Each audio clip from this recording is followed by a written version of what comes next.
Good morning. The watch you on. Hey, everybody.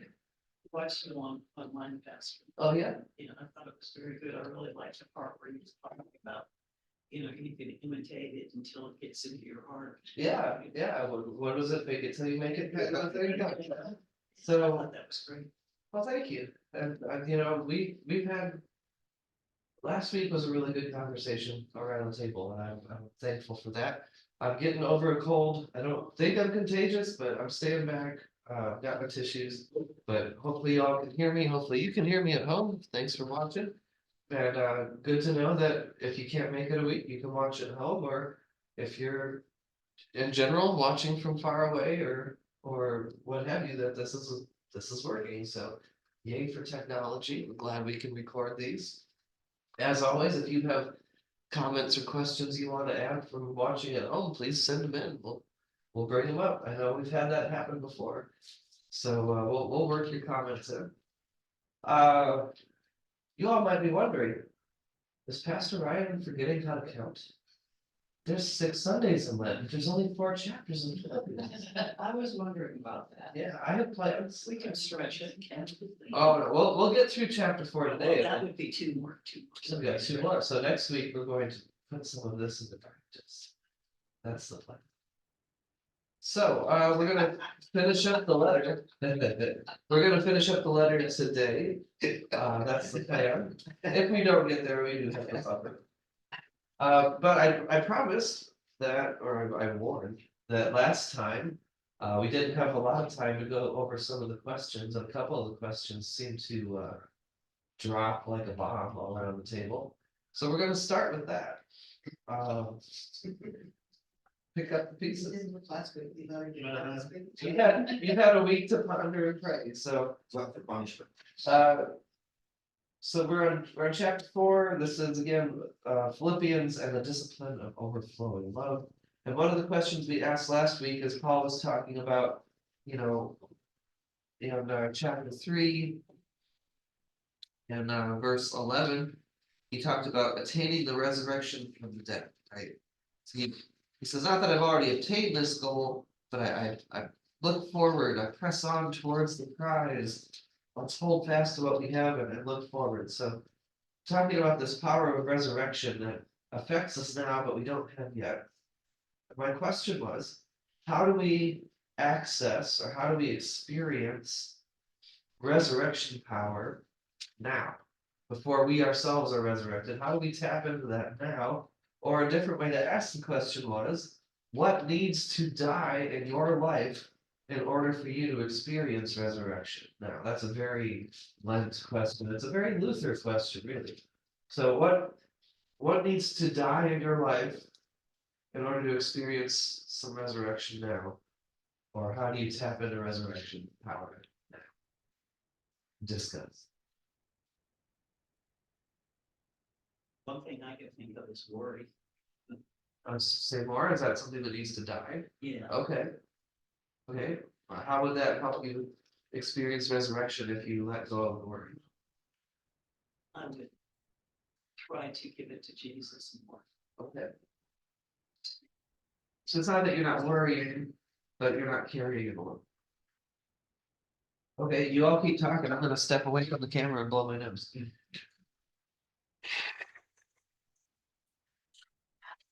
I would say it's allergies, except it's been taking turns around the house. So.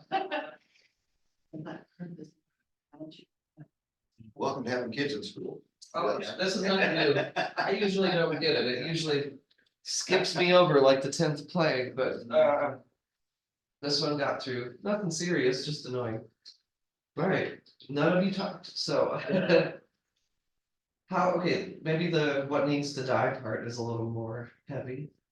How do you, just in general, like we're resurrection people. What does that mean? What does it mean? Like, how do we get the foretaste moments of the feast to come? I think within myself, I'm more critical than I am outwardly. Okay. You know what? I probably think more critical thoughts than I say, thank God. I see what you're saying. Probably of everything in general. Yeah. So are you saying that would be something that would need to die to experience resurrection? Maybe not, yeah, not be so judgmental, Okay, you know, yeah, the whole like cast the first stone thing. yeah, like, why are you doing what you do? Type thing. I think- Say it out loud, but. I think you both touched on things Jesus said, like why worry about tomorrow? Worry enough for today. Don't let your hearts be troubled, right? So there's the not worrying. There's let the one without sin cast the first stone. Love your enemies, don't judge others, right? So you're both tapping into things that Jesus taught. Yeah, I tend to be a little bit more self-reliant, I should be, I don't look to Okay. other people to do things. Okay. So let's label that one, live into the body of Christ maybe a little bit. If you want to do it on your own. I think also with the worry that it helps to think that, okay, Jesus died to break the chains that we have, or we're chained to things that bother us and things that we do wrong. But we can say in Lent, okay, I don't have to, if she says criticize, I would say criticize myself. Sure. That Jesus frees us because of his death and resurrection. Very much so. That to me makes me think of Martin Luther's freedom of a Christian. We're freed from a lot of the worry and the stuff that of the world that we get caught up in. We're freed for. If you living a resurrection life means living like Christ did for others, for your neighbors. That's what Paul is saying here. So if you let go of the worry and the criticism and the self-reliance, all of that frees you up because of Christ's freedom to live for others. Because you're not caught up so much in spending time and energy on others. Intellectually, I understand that, Oh, sure, yeah, it's But- easier said than done. but in reality, it's not so easy. Right. If the resurrection, if the glimpses that we get of what resurrection life is like, heavenly life is like in the Bible, which we've got way more pictures living in our head from things like Paradise Lost or Dante's, Divine Comedy, a lot more of that kind of stuff, or Gary Larson and Farside, drawing, we have a lot of pictures in our minds of what heaven is like that aren't necessarily from the Bible. But what the Bible does say is everybody of all tribes, nations, and tongues and peoples is gathered around the throne, worshiping together. There's no more tears, pain, death, war. If that's the glimpse we get of heaven, then resurrection life is letting go of the stuff that prevents that from happening now. What's it? Luther says in the Small Catechism of the Lord's Prayer, our Father who art in heaven, hallowed be your name. What does this mean? Well, God's name is holy without our prayer, but we ask that it would be made holy in our lives. Thy kingdom come. Well, God's kingdom's going to come whether we pray for it or not, but we ask that it would come in and through our lives as well. So I feel like that's part of this letting some things die in order to tap into the resurrection now. But you're right, Roger. It's way easier intellectually. Yeah, that makes sense. I can quote the catechism, right? And I get a gold star because I quoted the catechism. But how do you actually live that? That's way harder. Haven't got there yet. No, and a lot of folks don't ever get there, or only get there in fits and starts. That's I think part of a different one of Paul's letters. For now, we see only dimly, right? Then we'll see face to face. But now we only get a smoky mirror version. Yeah, but you were asking how we see it in our lives today, and I really don't, I guess. Yeah, it's hard. So there's one side of it is not living in fear, not trying to prove yourself or earn God's love. But there's the flip side of what are you freed for? And I think that's a little harder to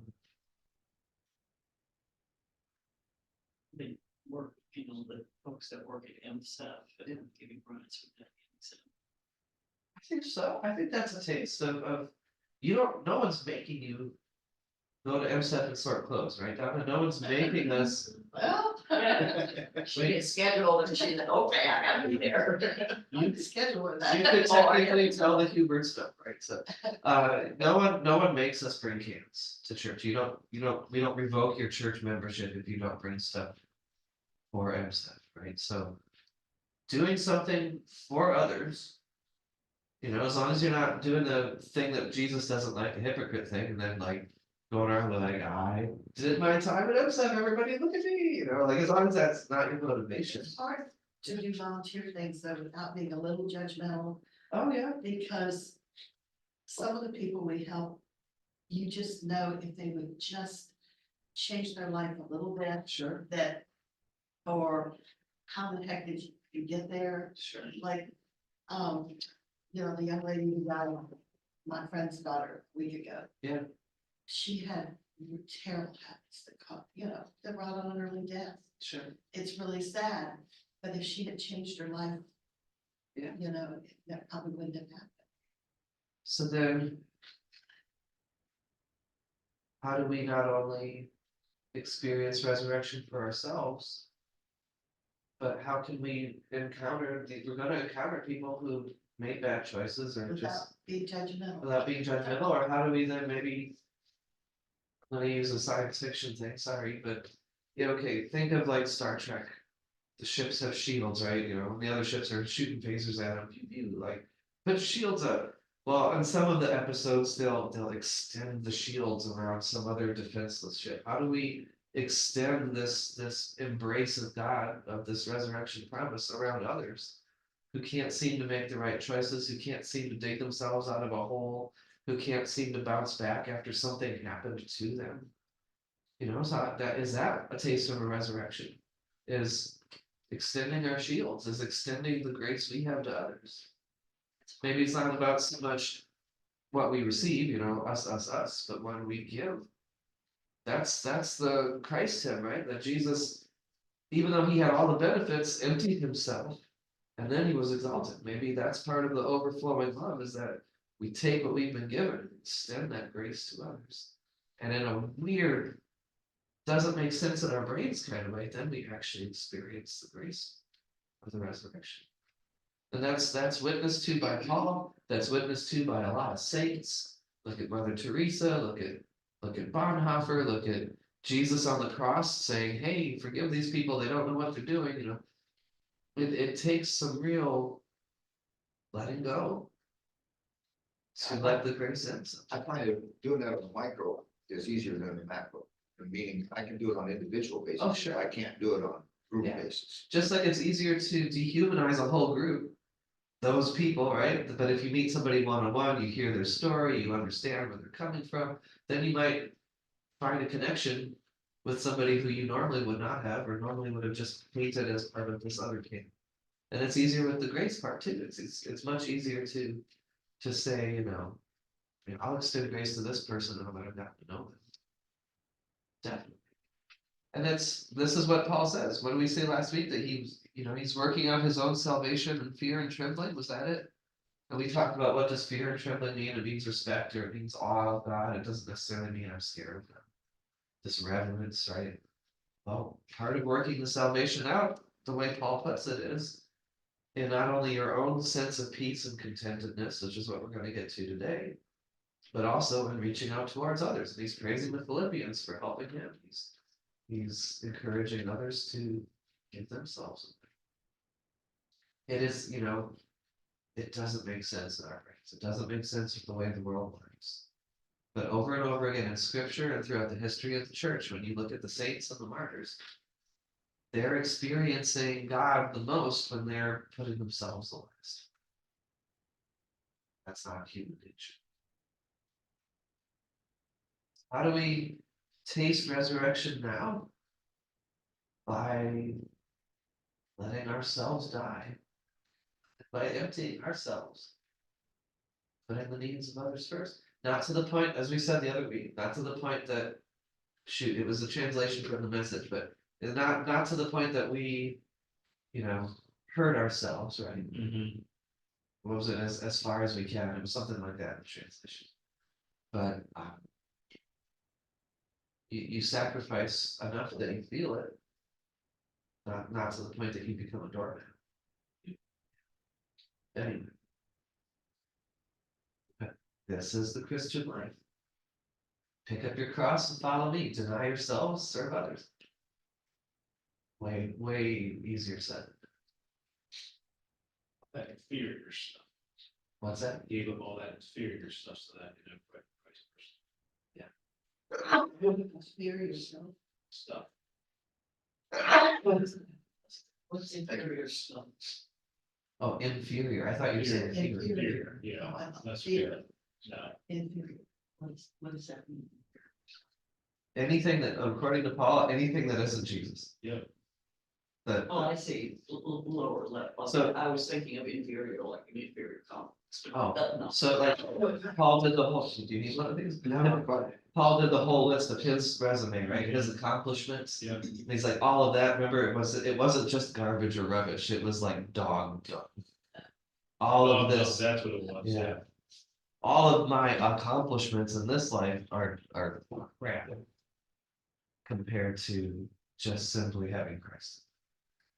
So it's this complete flip. Priorities. I know it can't be for me. It's not that. no, it don't work that way. Yeah. Okay, so then here's something that might help with this. So the other question we kind of ran out of time for was, Paul talked about, told the Philippians to keep imitating him, and we all need to have, imitate Christ, have the same mind as Christ. So who do you imitate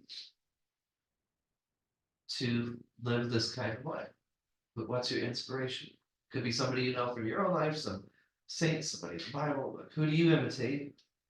And then the flip side of that one was, he said in verse 18, many live as enemies of the cross of Christ. So who do you want to imitate? And what's an enemy of Christ? Who do you not want to imitate? Well, you can take any one person, but you try to take the good and the bad of people you see. Sure. Try to take the good and discard the bad of people we all around. Excellent. Yeah. But no, we try to take, so there's like no one person, because there's no one person out there that would say does it all right. Sure. Including the guy shaking in the mirror, so try to get things and, move forward. Is there somebody that was somebody or is somebody in your life though that you find yourself turning to or turning to the memory of?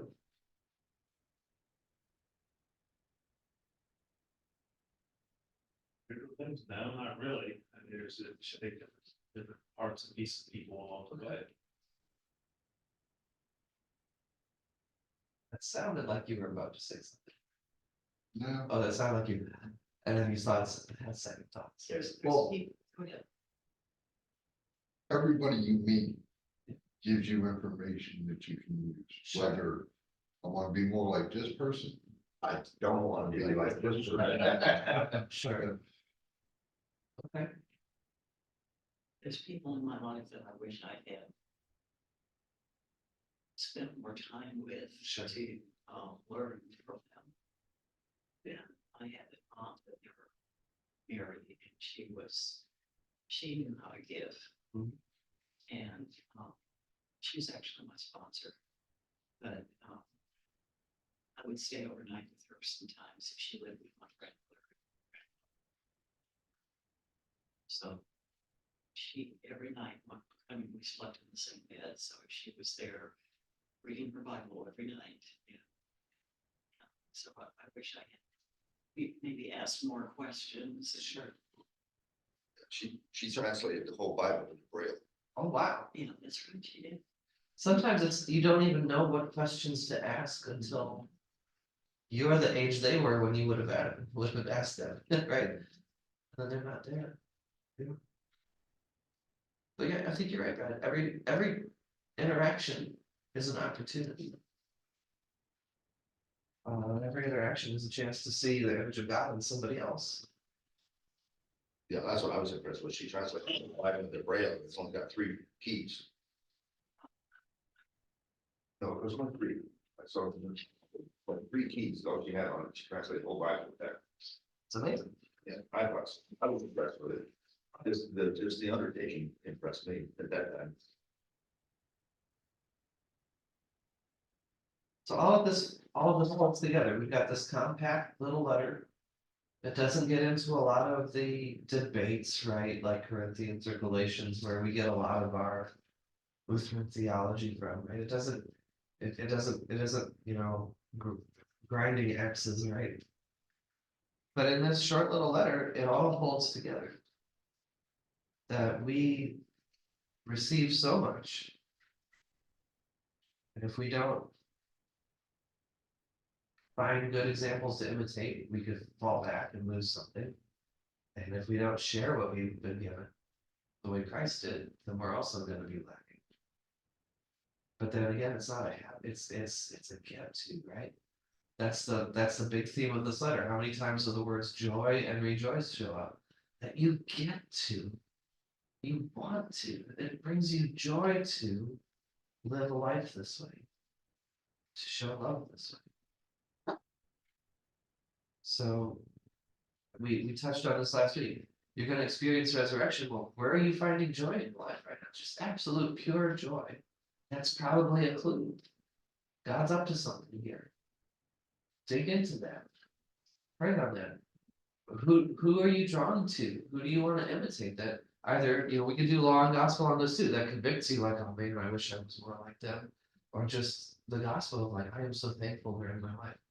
Okay, those are clues. Dig into that, pray. And remember, one of Luther's big things was the theology of the cross. So he said the theologian of glory goes with what the world says is great, right? Riches, wisdom, power, strength. But the theology of the cross says, where do you find God? Where do you most experience Christ? In the cross, in the suffering, in the needs of others, in the sacrifice and the letting go. All right. Let's jump into chapter 4.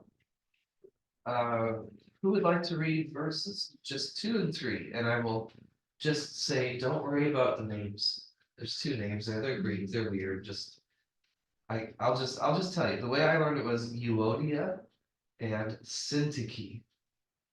Whether that's right or not, who knows? It's a dead language. So, who wants to do those 2? Okay.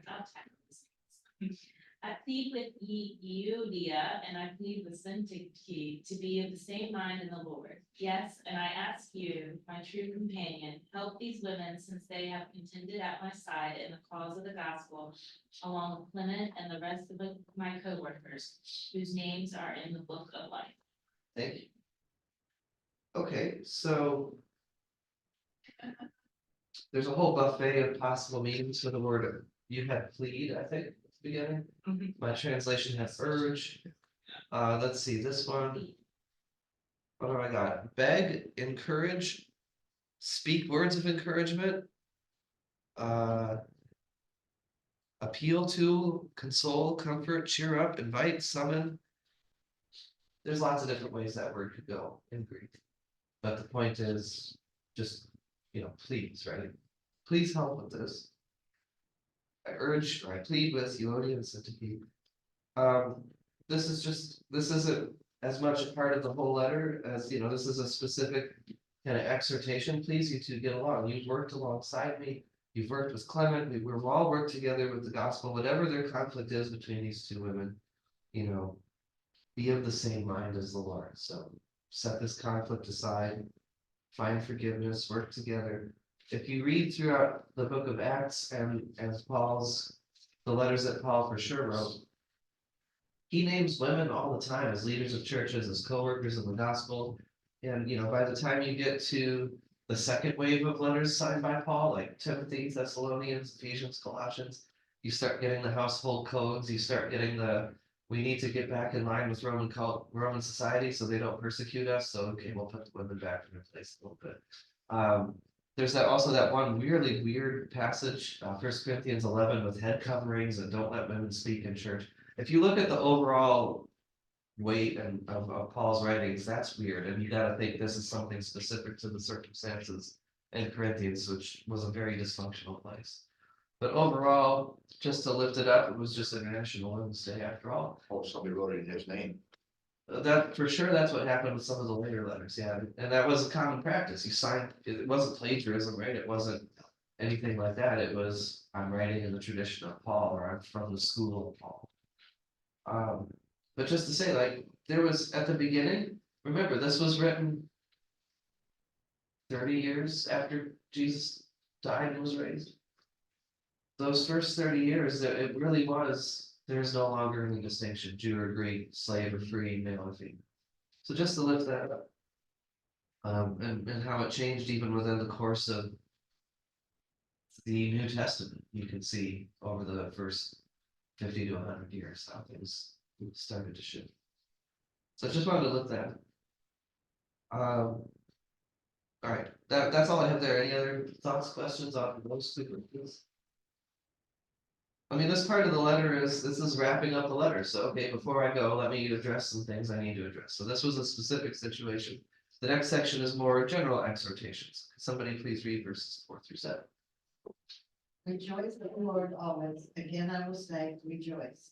Let your gentleman be known to everyone. The Lord is near. Do not worry about anything, but in everything by prayer and supplication with thanksgiving, let your requests be made known to God.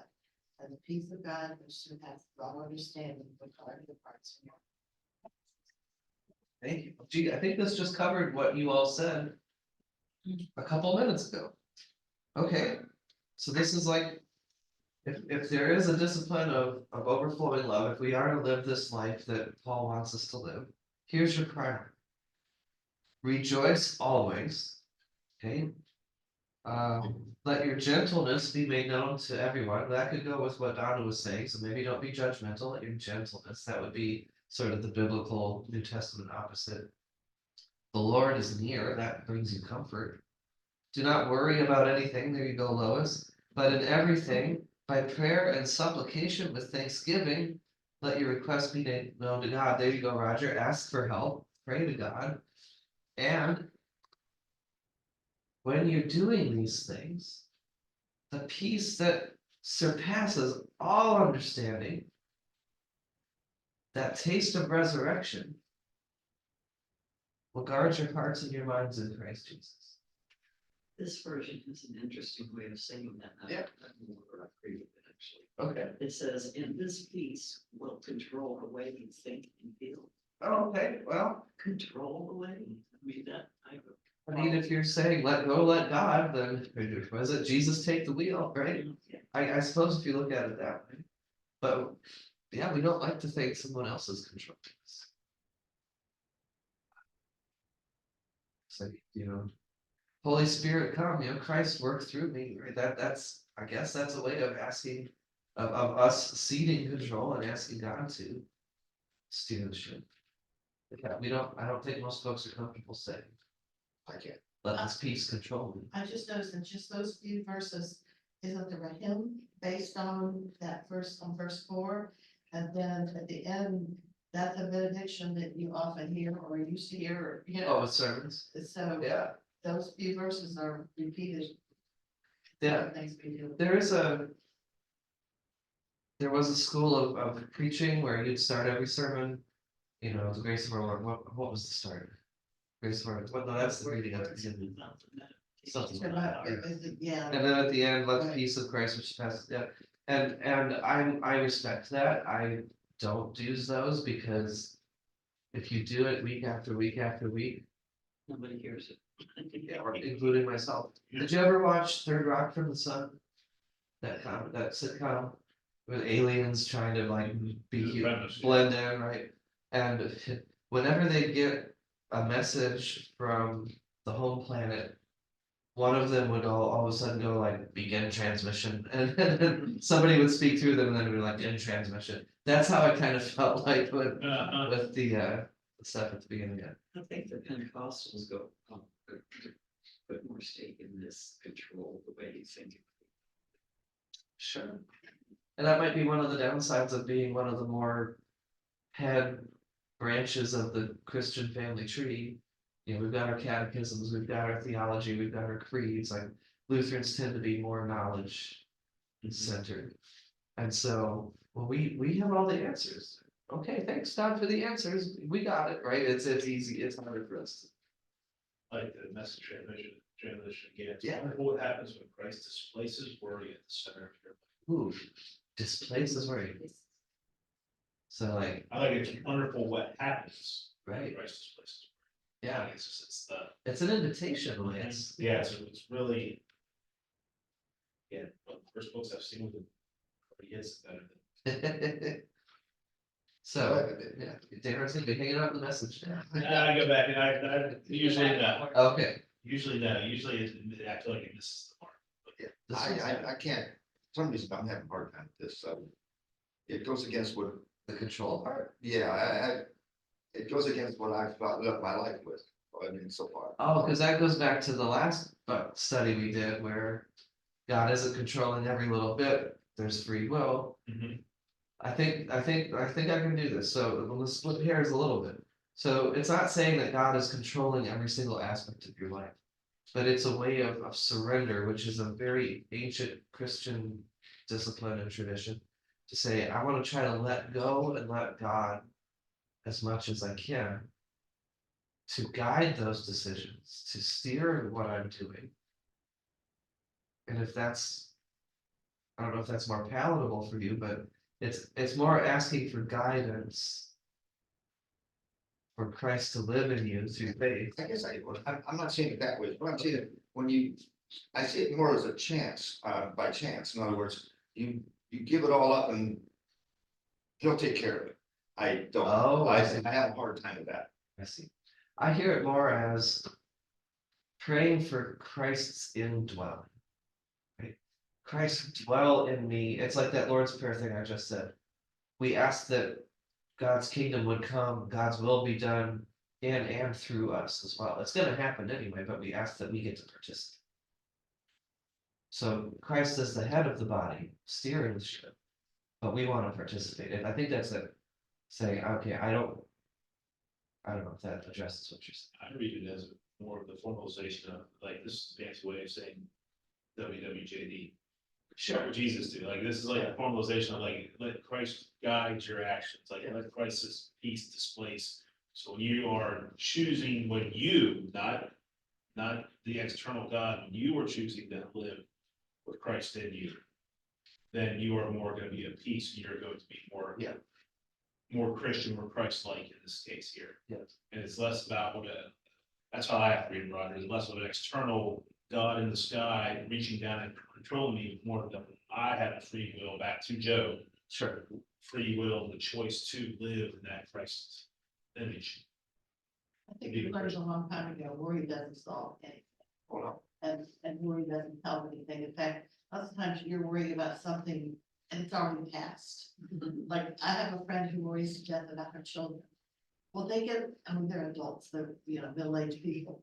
Well, they get their problems worked out, but they never tell her they do. So she keeps worrying and the problem is already solved, And I guess I learned a lot. My mother worried to death about everything, from tornadoes in Iowa to, every time she saw a dark sky, she thought the tornado was coming. Just all, and It's like it doesn't help. I mean, it doesn't solve anything. I know it's hard to give it up. Oh, sure. Especially if it's coming from a place of love. You worry about something you love. Worry So- doesn't solve anything. Verse, the second half of verse 5, the Lord is near. So that isn't an exhortation there. That isn't saying live this way, don't live this way. It's just a statement, a declaration. The Lord is near. Apply that to the part before. Let your gentleness be made known. You can do that because the Lord is near, right? The part after, don't worry about anything. You can do that because the Lord is near. He's got your back. Gentleness in Greek is kindness, forbearance, graciousness, right? You can be kind and forbearing and gracious because the Lord is near, and Jesus is kind, compassionate, forbearing, and gracious. You don't have to worry. And then in Greek, there's two different words for the word but, B-U-T. One is just like, like the conjunction, right? So we're going to do this, but we have to do it later. But the other one is more of the but rather. This is the but rather, but instead. So where it says, do not worry about anything, but instead, but rather, in everything, by prayer and supplication with thanksgiving, let your requests be made known to God. The Lord is near. So you can just bring your worries and your supplications to the Lord. And that way you don't have to worry anymore. And that word thanksgiving in Greek is charis, like where we talked about the other day, charisma, which is also the same word for joy and rejoice and gift, right? Eucharisma, Eucharist, right? Meal of thanksgiving and joy. This same word gets played out in so many different ways in the New Testament. We miss the connections. And all of this is because the Lord is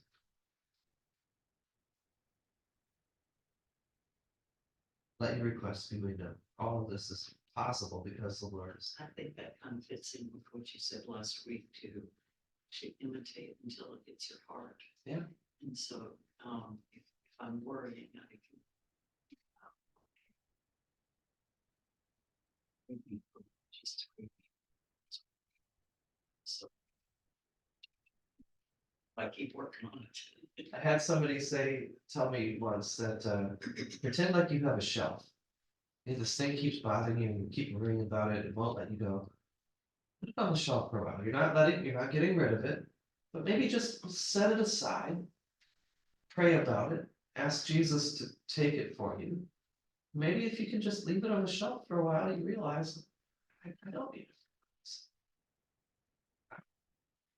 How does the Lord being near help you? Let your gentleness be known. Kind of already did this one. I guess that answered.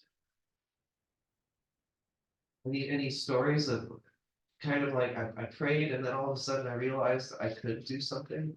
I didn't have to worry. I could let my gentleness be made known.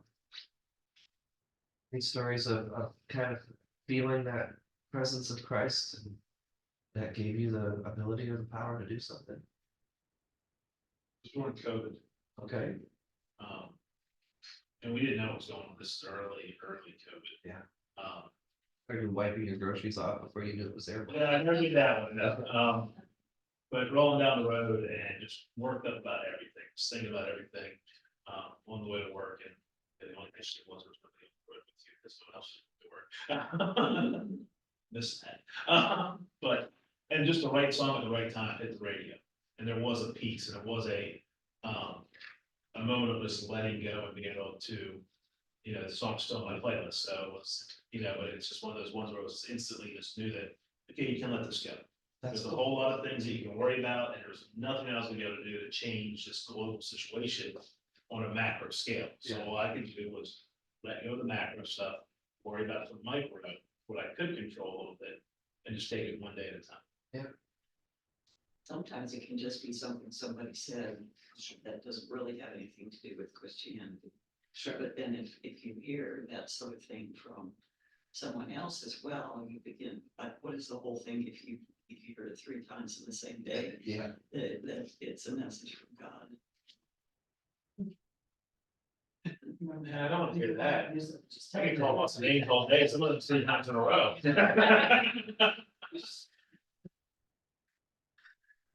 I think that's happened to me because of my age. I would say that because I've lived so many years, certain formulas didn't work anymore.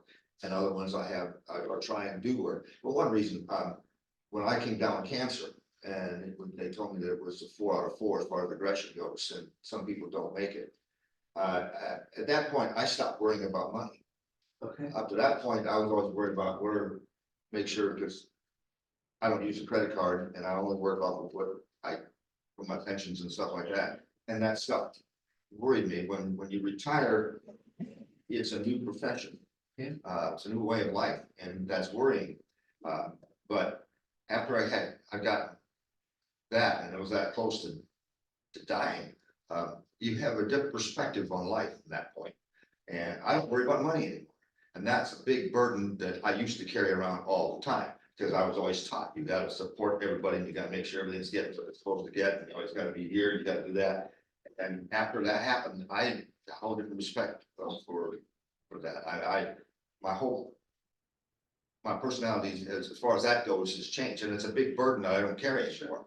But it took something like that Right, before I realized it, and it should be before that happens, but it should be, but not usually. No. And we're gonna touch on that and not the next section, but the one after that. But it took an episode like that. Yeah. For me to understand that. Things gonna work the way out, I don't worry about money anymore, I don't worry about what's gonna happen a year from now, or 6 months from now, I just don't let it worry me anymore. Yeah, sometimes it takes the extreme to get our attention, to shake things up. But, Then again, I don't have the overhead I had before either, I don't have the responsibilities I once had, but still, it's still part of your psyche, I mean, even if you don't have that responsibility, it's still there, I mean, you still worry about it, so I gave that up. So That's one of the things I get for Lent. there you go. I gave it up for Lent, I don't worry about money anymore. But according to Paul, having the Lord near greases those wheels, helps you get to that point, maybe without the life-threatening diagnosis. How do we? The Lord is near. Like I said, that's a statement. That's not a when the Lord is near, if you notice that the Lord is near, period. So how do we tap into that? Okay, so daily prayer, acts of service. What did Christ do? Be of the same mind of Christ. Do what you can in your life now, amidst all the busyness and the worries and the everything else, to remind yourself and have faith in the fact that the Lord is near. And the more this is Bonhoeffer wrote all about this, living in community, that you're praying for each other, that you're helping each other all the time. Because that gets yourself out of your own head and out of your own worries. And by expanding your bubble, so to speak, you realize, oh gosh, the Lord is here. The Lord is near, and that decreases the worry. And that decreases the stress. Again, way easier said than done. Because the world, especially today, with alerts, everything else, is constantly pulling you back to everything, You gotta be worried about this. Wait, what are you gonna do about that? How are you gonna pay for this? Wait, that's constant barrage. And it's very hard to okay, I'm gonna let this go because the Lord is near. You're still doing the work, you're still focusing on what you can control, the day-to-day stuff, but trying to remind yourself every day the Lord is near. Okay, how are we doing? We might have to get into next week a little bit further. So that's okay. I came to the conclusion that being in control, or trying to be in control is an illusion, Oh, yeah. Yep, big time. but it's pretty seductive illusion, pretty powerful illusion. But nonetheless, it's still an illusion, you're never in control. That's how most advertising campaigns work. Try to imply that by buying a certain product or doing something, you'll be more in control. Okay. Verses 8 and 9, next paragraph. This is, I think, an invitation to imitate again. I think it's a pivot. So I want to make sure I talk to you, Euodia and Syntyche. I want to make sure I remind you guys to rejoice that the Lord is near. And now, kind of the Greek shorthand of this next part is now learn and do. Imitate and live it out. And the God of peace will be with you. The Lord is already near, but as you live this way, you're going to experience it more. So who wants to read verses 8 and 9? Okay. Finally, brothers and sisters, whatever is true, whatever is noble, whatever is right, whatever is pure, whatever is lovely, whatever is admirable, if anything is excellent or praiseworthy, think about such things. Whatever you've learned or received or heard from me or seen in me, put to practice, and the God of peace will be with you. Okay. I'm sure there's lots of variations in the translations, but you get the idea. Whatever is good, right? All the different thesaurus entries here, like whatever is good, think on those things. Keep doing what you've learned and imitate me, and I'm imitating Jesus. And the God of peace will be with me. You're gonna realize and experience that. Is that verse, reference to mindfulness? I hear that a lot in articles, like, I think it could be. I'm thinking about these things here. Yeah, being intentional about it, yeah. I think it goes back to what Brad was saying too, like, if you're mindful, if you're aware of every interaction that you have as a possible message from God or interaction with the image of God, or there's good there, maybe I can learn from. Then the God of peace is with you, because it's not all about you, right? I think a good analogy is if you board a ship and you fall overboard in this deep ocean and all you get is and tread water. And keep your head above water, you alert enough that when somebody puts your hand out, you see it. Oh, sure. And be looking in the right, always be looking for it, don't just sit there and just tread water. I've said lots of times, like, let's say you're standing in a shadow. Or I said that wrong. Let's say there's a light shining. If you put your back to it, you make a shadow. If you just look ahead, all you see is the dark. The light's still shining. All you gotta do is turn around, the light's shining. God's grace is right there. It has not forsaken you. But maybe you've just turned in on yourself so much that all you can see is the darkness right in front. The hand might be reaching out. But how do you notice the hand? How do you get out of the shadow and see the light? Well, keep doing the things you've learned and received and heard and seen in me. Have this, go back to chapter 2. Let the same mind be in you that was in Christ Jesus. Empty yourself. Let God exalt you. Be an open channel. Discipline of overflowing love means that you are an open channel for the goodness of God, but that means you have to let it flow up to somebody else, not just hoard it up for yourself. Give it away. Empty yourself. The discipline, I think, is verses 4 through 7 that we just read. Rejoice always. Let your gentleness be made known. Don't worry. Give it up to God in prayer. There's the discipline, right? If we're wondering, well, how do you live this out? Look at verses 4 through 7. The invitation is verses 8 and 9. How do I? Here's what I'm supposed to do. I'll follow Paul's example, who's in turn following Jesus's example, so I know what I'm doing. That's how you maintain the connection to the peace. That's how you tap into the power of the resurrection. Live your life this way, and you're gonna make it more transparent. It's gonna shine through. You're gonna see the hand reaching. But it's a lot like, when, Indiana Jones had to step off onto that platform, just believe it was there. Oh, right. That's hard to do. That was the faith one, right? Yeah, that's hard to do. It's just, you gotta have faith. Well, it's easy said, Right. it's much harder to do. That's the theme of the day, right? It seems so simple. What a nice little book Philippians is. Joy, rejoice, be happy. But to actually live that, happen, it's way. Yeah, when he stepped off that, I put myself in his place, could I do that? Yeah. And I have to admit to myself, there's no way. Let's get into it real quick. Why did he do it? Why did he? What helped him make that leap of faith? His father was dying. His father. Yeah. His father was Father's dying. So it wasn't about him anymore. It was about helping somebody else who was in need. Thank you, Indiana. The gospel of Christ. Exactly. Now, he was an adventurer. He took risks all the time, right? But this was something different. If it was any other situation, he would have taken the time to study it and figure it out, and learn the legends, read the tracts. It's whip across. Exactly, right?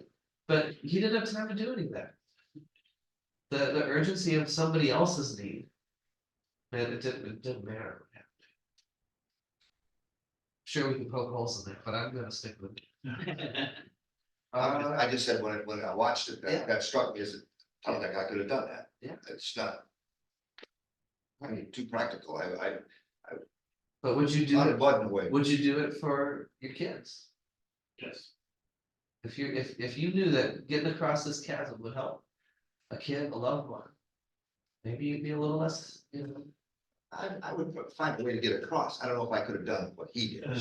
That's the difference. Okay, Being honest with myself, that's true, yeah. I would find a way across. I don't know if I'd have done it like he did. I don't know if my faith is that deep. Don't know till you get there. That's right. Yes, Jeff. We'd all like to think we do that. Oh, sure. Yeah, I read the script, that was good, I was good. All right, let's do one more, we'll finish I know up. it's kind of funny that struck me when I was reading here, but I think it applies. Yeah. I want to get to this one to kind of come back to what Roger said a minute ago, so, verses 10 through 13. Or sorry, 10 through 14. I'll read it. Okay. I rejoice in the Lord greatly that now at least you have Oh, wait, 1 second. Before we read this one, where is Paul while he's writing this? jail Okay, so keep that in mind as you in Rome. read and listen to what he's about to say. Yeah. Okay. I rejoice in the Lord greatly that now at last you have revived your concern for me. Indeed, you were concerned for me, but had no opportunity to show it. Not that I am referring to being in need, for I have learned to be content with whatever I have. I know that it is to have little, and I know what it is to have plenty. In all circumstances, I have learned the secrets of being well fed on and going hungry, or having plenty of being in need, have plenty and of being in need. Okay, I can do all things through him who strengthens me. In any case, it was kind of you to share my distress. Okay, thank you. So he says, I know you were concerned for me the whole time, Philippians. But I'm glad you were able to help. I'm glad you're able to reach out now and have the ability to do that. All right, and here's the thing, he's in prison. Paul's been through a lot. We know how he got the name Paul, right? The Damascus Road conversion thing. That might have been his version of the cancer diagnosis like you were talking about. And maybe after that, like you said, after the cancer diagnosis, you didn't worry about money so much. But Paul, he lives through this encounter with Jesus, the scales on his eyes, he can't see, he's got to go to the people he's been persecuting for help. And he comes through that, and he's so affected by it, he changes his name. And he becomes this great apostle. This is the piece from verse 7 and from verse 9 lived out. I know what it is to have plenty or nothing. I can do anything through God who strengthens me. Each of those has challenges, right? If you're really poor and destitute, that's really bad. That can make you go down some bad paths. But if you're also doing really crazy well, that could make you not rely on God so much. There's pitfalls either direction, both extremes. And Paul says, I can do everything. I can handle both extremes through God who strengthens me. This is the peace which surpasses all understanding, is that he has learned to be content with whatever he has. And in a Western culture like ours, that's almost like Sacrilegious. right? What do you mean you're content with whatever you have? You need more. You need to keep up with the Joneses or whatever cliche. Just sidebar in mindset that he had been cautious about receiving gifts from churches Yes. so that no one could control his ministry, Yes. which I think today, lots of times, whoever gives you the money has to control, Attached. whether it's ministers or politicians or. Best thing I heard recently was politicians should have to wear on their suit patches for all the people that sponsor them, like car drivers. And we would know who was sponsoring. I think that'd be great. Shine a light on. Yeah. I'm good with that. Yeah. Who's got their hooks in, right? Yeah. Yeah. So yeah, be content. That word in Greek, content, resourceful, self-sufficient, satisfied. In other words, without need, because Jesus is near. Because I've got everything I need because Jesus is near. So there's that contentment. So this is what we'll end on this week and start on next week. So here's your homework. Ponder these questions. We'll finish this letter next week and we'll get into some practical applications. So here's your question. So verse 11b through 13. This is the learn how to be content no matter the circumstances. How are you at this? Okay. How are you? This is what you were saying, Roger. My second part of that is, how are you at that now than you were at other stages in your life? Better, worse? Depends on what's going on in your life. So how are you at this type of contentedness no matter what? And then the part 2 is, how does this play out in a culture that is engineered to keep us anxious? So not just the consumerist part, but this culture is all about keeping you anxious. Whatever the news is, whatever the politicians are saying, whatever the advertisers are saying, whatever you need to watch the story of 11, or your garage door might kill you, like whatever it is, we're constantly being put on edge. So in that climate, what does it mean to live contented? So think on that. We'll start with that next time. The last little bit of the letter is pretty standard closing stuff with one delightful little bit of Paul being Paul of basically telling, no one does a guilt trip like Paul. Let me just say that. So we'll get one last example of that, but we'll wrap this up next week and we'll put this to practice. Thank you, everybody. Thanks to those at home. Thank you. Good conversation, everybody.